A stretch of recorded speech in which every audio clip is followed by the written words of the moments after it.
So how's it going, everybody? Just started off my morning with 2 orders from Shipped. 2 turned into 1 because they were prepaid, and one of them errored out. So when it errors out, they just remove the order from you. So all that hard work of picking the orders, you got a basket full of items that you got to give to the person that's working there and say, hey, this order did not go through. They can't purchase these items. So technically, you're supposed to go and put the items back onto the cart. That's putting 30 items back into the cart all over the store. So that's just kind of not going to be possible, right? So I just apologize. I feel bad. It's just an embarrassing thing to have to do all that work for nothing, for one, and then secondly, you gotta give them all this work too. It's a ripple effect. I did all the work for nothing, and then they gotta do some extra work because the cart is full of stuff. But so that's a headache with Shipped, and that's a headache with all of them. All of them will do that because it's not up to the app; it's through the customer's side if they can't pay for the items. So if they can pay for the items, it'll go through and it'll be fine. What I don't understand though is a pre-approved, so it shouldn't be any issues. I don't know what goes on. I guess it's a bunch of different things that could happen. Maybe they canceled while I was shopping it. I don't know. I just know it wasted my time, and I hope that I get something automatically paid to me, but I don't know. I don't know that answer. Sometimes you can if you call in and complain about it. I know that they will give it to you, but if you don't, because who has time to sit there and go through support? Putting on my lotion. Who has time to sit there and go through support? I gotta go and make this delivery and keep it moving. So yeah, what should have been and could have been $23. I don't know what it's gonna end up being. I don't remember. I don't know how much one side of the order is paying heavier than the other side. Hopefully it's the one I have now. Or it could be a whole lot of wasted time, buddy. A whole lot of wasted time. So that is something that you got to keep an eye on for strategic purposes. Because we out here to not waste time.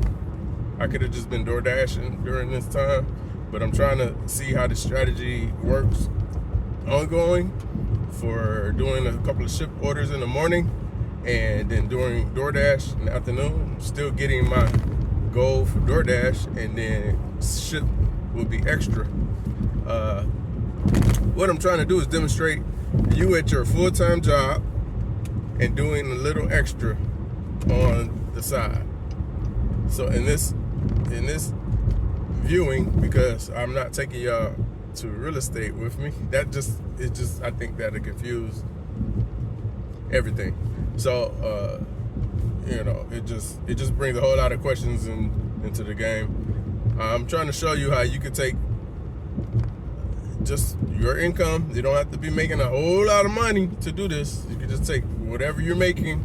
You can work at a fast food restaurant. You can work at a retail place. You can do DoorDash full time. You could do Ship part time.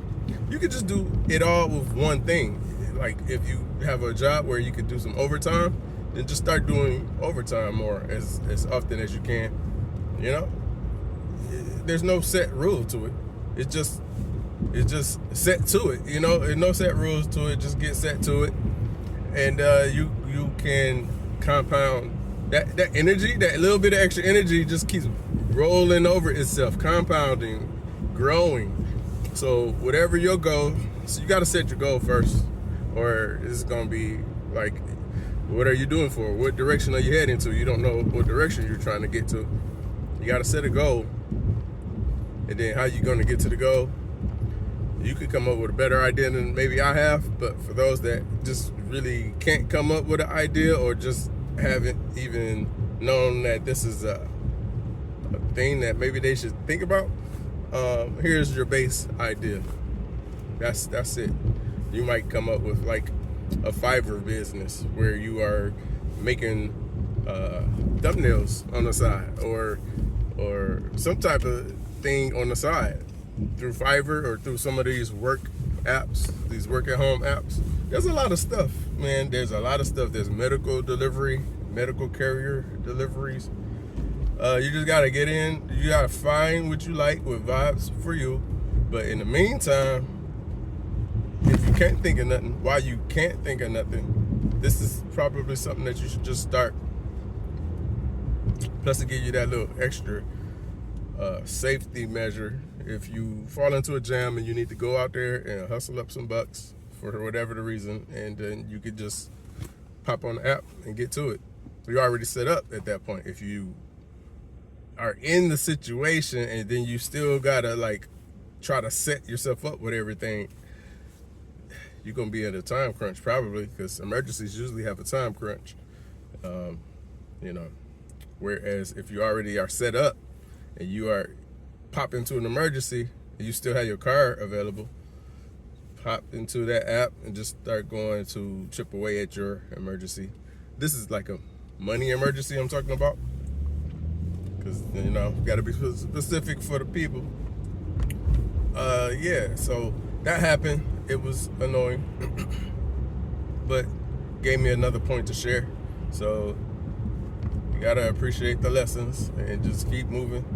I think I'm going to switch over to DoorDash after this, because I don't know, if it went smoothly I would have popped on to see if there was more. But if they're already having like little hiccups like this, I'm just probably gonna switch an app. That's why it's good to multi-app. I have options. It's good to have options. It's really good not to have all your eggs in one basket. Don't leave your primary job, but then don't let it be your only income either. I think that's a good advice there. Don't let it be your only income, and they can stress you out less, because you know you can get it elsewhere. You can get it somewhere else. You're already set up. So I don't know. Let's see where this video go. I will see y'all in a minute. Hey, so I'm gonna make some tea, and while I do that, I want to talk about compound interest. I mentioned it earlier in the video, but then, you know, I know that there's people that don't really know what it means or might know what it means. Let me tell you exactly what I mean by it, and I'll tell it to you by an example. Let's use a bank for an example. If you put $100 in a bank, and let's say the bank gives you 10%. They don't. They might give you 0.1%, which is less than 1%. But for this example, let's say they give you 10% interest over the course of a year. That's the APY. By the end of that year, you'll have $110. All right. So going into year 2, that $110 now is earning interest. And then this is the compound interest effect. After the end of the year 2, your $110 will earn you another $11. Okay? Because now you're earning more because you had more that second year.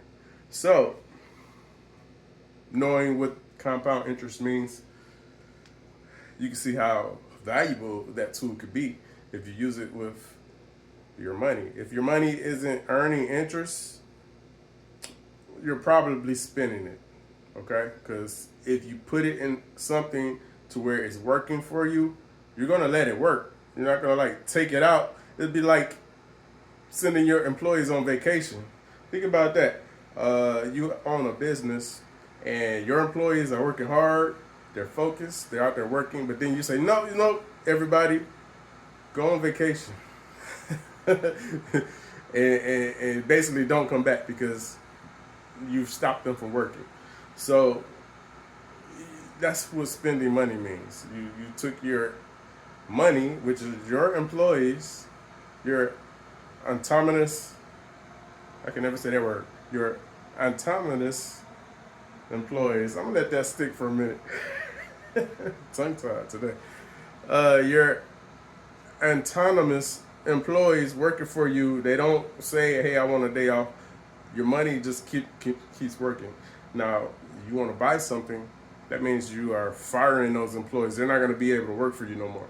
You sent them to go buy you some Jordans or a purse or a vacation. You sent them out the door to never come back. All right. I want to try to bring attention to you to try to keep those employees working. You can still buy those things after your employees, aka money, makes more money, enough money for you to go buy those things. So let your primary income be your employees, and then that primary income go out and earn more money that you can go play with. So that's a benefit of creating like a money making vehicle. Or you can just stay focused long term, and just know that, hey, I'm gonna just wait. I'm gonna put gratification.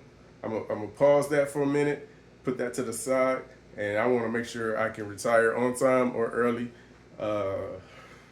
If you do this right, you'll be able to do all of that plus buy the things you want if you do this right. So that is what I mean by compound interest. I hope I said that pretty clear. I like to use examples. Hopefully my example works for you. But make your money your employees to go out there and bring you more money. And you don't have to just take a big sum of money to start off, unless you have it. Not financial advice, but you could just start little by little and build that snowball effect. Let it compound on top of each other, as the example explained how to do that. And so thank you, and good nights.